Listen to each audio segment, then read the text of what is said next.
প্রয়াত আশা ভোসলে আচমকা অসুস্থ হয়ে পড়ায় সঙ্গীত শিল্পীকে ভর্তি করানো হয়েছিল হাসপাতালে। মৃত্যুকালে বয়স হয়েছিল 92। শনিবার সন্ধ্যা থেকেই উৎকণ্ঠায় সময় কাটাচ্ছিলেন আশা ভোসলের অনুরাগীরা। আচমকাই আসে তার অসুস্থতার খবর। শনিবার সন্ধ্যাবেলা আচমকাই শরীরে অস্বস্তি শুরু হয় শিল্পীর। নিজের অস্বস্তির কথা এক গৃহকর্মীকে জানিয়েছিলেন তিনি।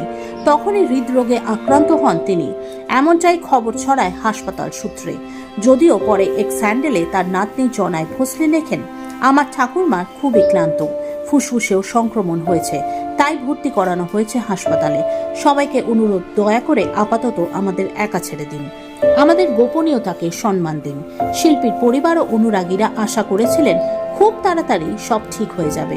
প্রার্থনা করেছিলেন অনুপম খের, সঞ্জয় কাপুর, অশোক পণ্ডিত সহ অনেকেই, কিন্তু শেষ রক্ষা হলো না। আশা ভোসলের মৃত্যুতে সঙ্গীত দুনিয়ার এক অধ্যায়ের পরিসমাপ্তি ঘটল। আশা ভোসলের ছেলে আনন্দ ভোসলে রবিবার সংবাদ মাধ্যমকে বলেন, আজ আমার মা মারা গিয়েছেন। আগামীকাল সকাল 11টায় লোয়ার পারেলের কাসা গ্র্যান্ডে এসে তাকে শেষ শ্রদ্ধা জানাতে পারবেন সকলে। এখানেই তিনি থাকতেন। কাল বিকেল 4টে শিবাজি পার্কে তার শেষকৃত্য সম্পন্ন হবে। মুম্বাইয়ের ব্রিজ ক্যান্ডি হাসপাতালে চিকিৎসক প্রতীক সমদানি জানান, একাধিক অঙ্গ বিকল হওয়ার কারণে মৃত্যু হয়েছে আশা ভোসলের। আশার মৃত্যুকে শোক প্রকাশ করেছেন মুখ্যমন্ত্রী মমতা বন্দ্যোপাধ্যায়ও।